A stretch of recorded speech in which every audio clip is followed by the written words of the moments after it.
Bismillahirrahmanirrahim. Assalamualaikum warahmatullahi wabarakatuh. Alhamdulillahil qail walillahi 'alan nasi hijjul baiti man istata'a ilaihi sabila. Ayuhan nas ittaqullaha haqqa tuqatih wa la tamutunna illa wa antum muslimun. Puji dan syukur kita panjatkan kepada Yang Maha Gopur, salawat dan salam semoga dilimpahkan atas baginda kita habibana wa nabiyana Muhammad sallallahu alaihi wasallam. Labbaik Allahumma labbaik, labbaik la syarika laka labbaik, innal hamda wan ni'mata laka wal mulk la syarika lak. Anak-anak sekalian, dimanapun kalian berada, kita akan melanjutkan materi manasik haji yang bagian kedua, yang akan kita jelaskan. Yang pertama tentang wukuf,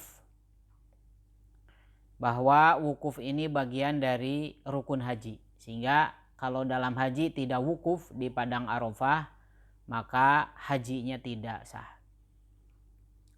Rasulullah SAW bersabda, al-hajju Arafah, haji adalah wukuf di padang Arafah. Artinya bahwa wukuf ini adalah bagian rukun haji yang paling utama. Anak-anak sekalian, wukuf di padang Arafah yang pertama dilakukan di padang Arafah. Padang Arafah adalah suatu tempat lapangan yang sangat luas, ya. Kemudian yang kedua dilakukan pada tanggal 9 Zulhijjah. Ya, dilakukannya pada tanggal 9 Zulhijjah. Yang ketiga dimulai setelah matahari tergelincir ke barat waktu duhur sampai terbenam matahari. Jadi pada tanggal 9 ketika kita yang ada di Indonesia atau dimanapun melaksanakan puasa sunat, ya, tanggal 9 haji. Nah, para jamaah haji di sana sedang wukuf di padang Arafah. Dimulainya itu dari sejak duhur sampai terbenam matahari. Nah, wukuf ini diawali dengan khutbah Arafah. Ya, khutbah Arafah sebelum duhur, ya. Kemudian sholat duhur dan asar dengan dijama takdim. Ya, khutbah Arafah biasanya dilakukan sampai waktu duhur, kemudian adzan. Nah, setelah itu sholat berjamaah, sholatnya di jama takdim. Jama takdim, duhur dan asar. Kemudian setelah itu memperbanyak zikir dan doa dengan menghadap ke kiblat. Dzikir, doa, baca Quran dan yang lainnya. Nah, bila tidak membahayakan maka wukuf ini sunat di terik matahari. Jadi di lapangan, karena di padang Arafah ini para jamaah sudah disediakan tenda-tenda, ya, untuk tempat wukuf, tapi tetap yang sunat itu berada di luar, di terik matahari. Kita bisa dilihat di tayangan televisi ketika wukuf di padang Arafah, ya, banyak sekali jamaah, jutaan orang berkumpul, ya, semuanya di padang Arafah di tengah terik matahari. Anak-anak sekalian, kemudian setelah terbenam matahari, jamaah haji meninggalkan Arafah menuju Muzdalifah untuk mabit dan mengambil batu kerikil. Jadi setelah terbenam matahari, ya, sore maghrib, setelah itu jamaah menuju ke Muzdalifah. Kalau di sana pakai bis, ya, naik bis. Perjalanannya sangat dekat, tapi karena begitu sangat padatnya sehingga perjalanannya lama. Nah, kemudian menuju ke Muzdalifah, ya, nanti di Muzdalifah untuk mabit, ya, dan juga mengambil batu. Nah, kembali ke wukuf. Wukuf itu artinya diam fisik. Jadi fisik kita ini diam, kenapa? Agar hati, jiwa, ruh leluasa dan fokus bergerak menuju Allah. Jadi yang diam itu fisik, tapi hati kita, jiwa kita, ruh kita, ya, terus bergerak menuju Allah dengan berzikir, berdoa, memohon ampun, dan zikir-zikir Arafah yang lainnya. Nah, bacaan-bacaannya banyak sekali, diantaranya istighfar, ya, baca istighfar 100 kali, kemudian baca talbiyah, kemudian baca kulhu, ya kulhu Allahu ahad, kul a'udzu birabbil falaq, kul a'udzu birabbin nas. Kemudian baca sholawat dan doa-doa yang lainnya, ya. Biasa kalau di padang Arafah nanti ada yang memimpin, ketua rombongannya, kemudian semuanya berzikir, membaca Al-Quran dan bacaan-bacaan yang lainnya. Nah, kemudian mabit, ya, mabit di Muzdalifah, ya. Mabit di Muzdalifah ini, prinsip mabit ini menuju Muzdalifah dengan tenang dan zikir. Ya, menuju ke Muzdalifah kemudian singgah untuk bermalam. Karena kalau di Muzdalifah ini tidak ada tenda, ya, tapi di hamparan luas lapangan. Kemudian mengisi malam dengan ibadah. Mabit bukan tidur atau istirahat. Ya, tapi kita di sana berhenti kemudian berzikir, memohon kepada Allah, ya, minimal sampai tengah malam. Nah, biasanya setelah jam 12 malam itu jamaah nanti diberangkatkan lagi menuju ke Mina. Ya, jadi pada malam tanggal 10. Kalau kita di sini sedang bertakbir, ya, para jamaah di sana sedang berjalan menuju dari Arafah menuju ke Muzdalifah kemudian nanti ke Mina. Nah, di Muzdalifah ini yang dilakukan sholat jama' qashar maghrib dan isya. Ya, karena kalau tadi duhur dan asar sudah dijama' di Arafah.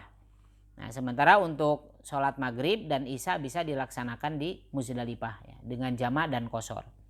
Kemudian bagusnya mandi, menyiapkan batu, ya, batu sekitar 70 batu, ya, untuk nanti melempar jumroh. Kalaupun mau tidur ya boleh, ya, boleh tidur istirahat tapi sambil niat untuk ibadah kepada Allah. Apa keutamaan mabit di Muzdalifah? Ya, pertama, mabit di Muzdalifah ini malam Idul Adha, ya, malam Idul Adha. Kemudian yang kedua termasuk Mas'aril Haram atau tanah haram Muzdalifah ini. Kemudian yang ketiganya berkumpul para kekasih Allah. Semua jamaah sedunia, ya, jutaan orang berkumpul di sana. Kemudian juga Muzdalifah ini adalah tempat ijabah doa, ya. Sehingga perbanyaklah doa selama mabit di Muzdalifah. Nah, setelah ini menuju ke Mina, ya, menuju ke Mina untuk mabit di Mina, ya, untuk mabit di Mina.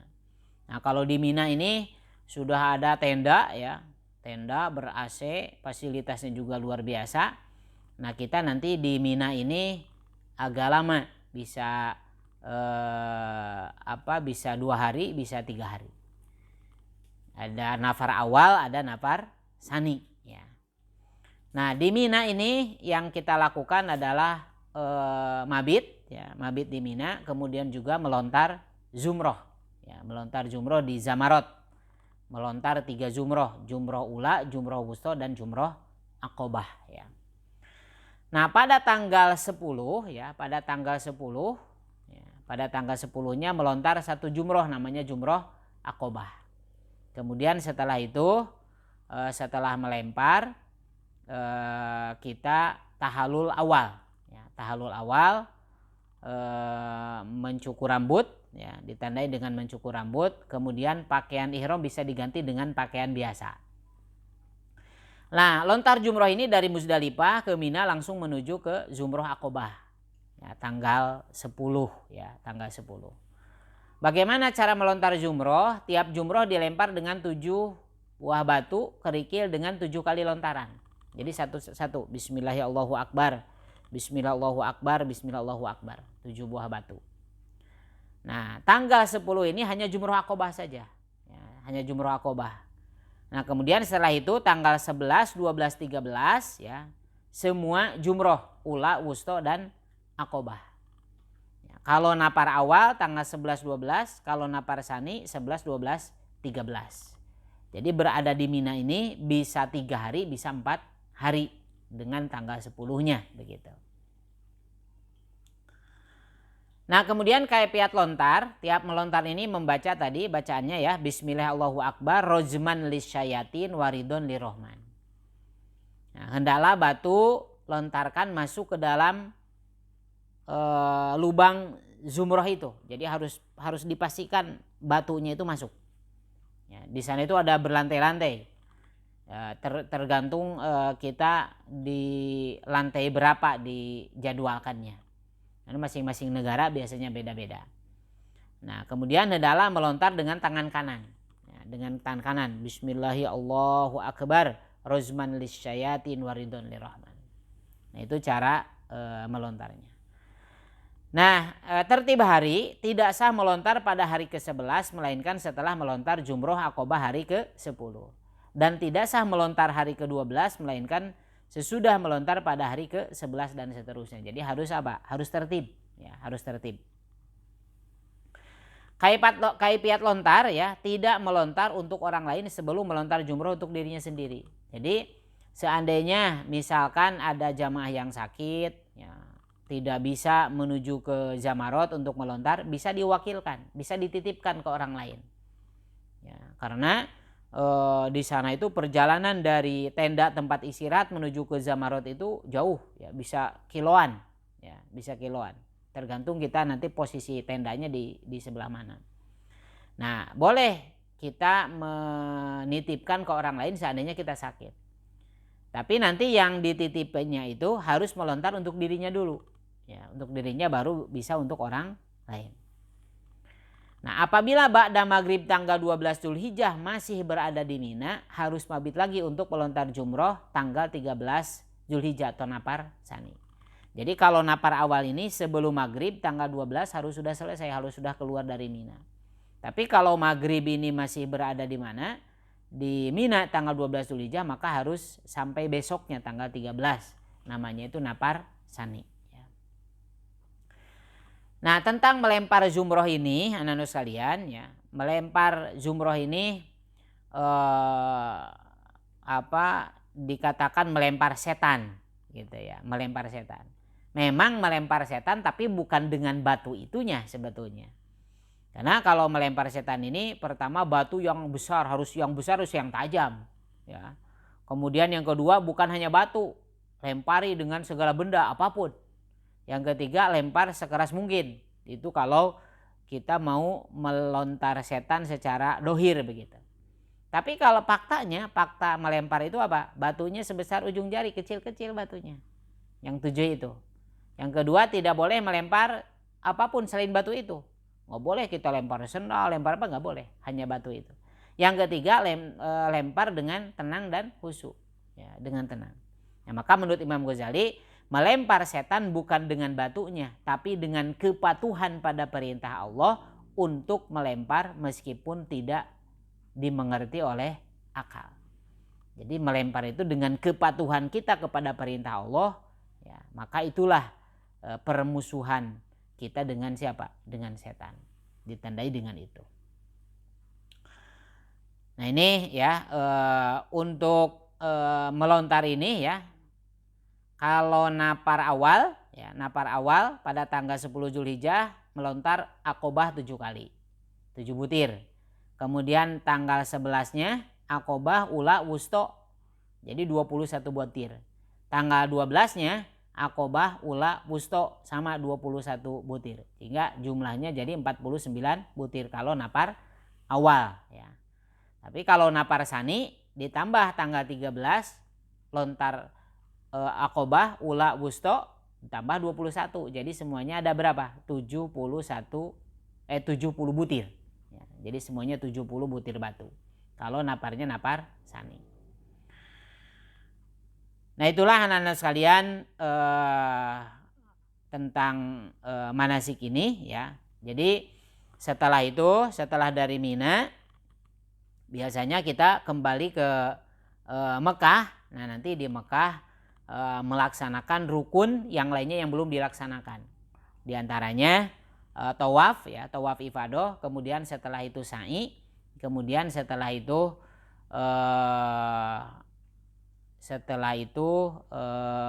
tahallul sani. Ya, maka selesailah proses pelaksanaan ibadah haji. Ya. Jadi kesimpulan dari yang kita sampaikan, ya, rukun haji, ya. Rukun haji ini yang wajib dikerjakan, bila tidak atau salah maka hajinya tidak sah dan tidak bisa dibayar dengan dam. Di antaranya yang pertama apa? Ihram, yang kedua wukuf, yang ketiganya tawaf, ifadah, ya. yang keempatnya sa'i, yang kelimanya cukur, dan yang atau tahalul ya. Kemudian yang keenamnya apa? Tertib ya. Kemudian wajib haji, wajib dikerjakan, bila tidak atau salah harus diganti dengan dam dan hajinya tetap sah. Di antaranya wajib haji ini ihram di mikot yang pertama, yang kedua mabit di Muzdalifah, yang ketiga melontar zumroh, yang keempat mabit di Mina, yang kelima tawaf wada, kemudian yang keenamnya menjauhi hal-hal yang dilarang ketika ihram. Nah baik anak-anak sekalian, demikian untuk pelajaran materi tentang manasik ini, dan kita berharap mudah-mudahan kita bisa mengambil hikmah dari pelajaran manasik ini, dan kita memohon kepada Allah, tidak ada yang mustahil bagi Allah. Mudah-mudahan kita semua pada saatnya dipanggil oleh Allah untuk bisa melaksanakan ibadah haji dan umroh ke tanah suci, karena ini bagian dari kesempurnaan rukun Islam kita. Demikian kita memohon berdoa kepada Allah, mudah-mudahan kita semua bisa melaksanakan ibadah haji dan umroh ke tanah suci. Wassalim baradiyallahu tabaraka wa ta'ala kulli sahabati rasulillahi ajmain amin ya rabbal alamin. Allahumma sholli sholatan tuballighuna biha hijja baitikal haram wa ziyarata qabri nabiyikal karim alaihi salatu wa taslim fil afiyati wa salamati wa bulugil muram wa sallallahu ala sayyidina Muhammadi wa ala alihi washabihi wasallam. Subhana rabbika rabbil izzati amma yasifun wa salamun alal mursalin walhamdulillahi rabbil alamin. Wallahul muwaffiq ila aqwamit thoriq. Wassalamualaikum warahmatullahi wabarakatuh.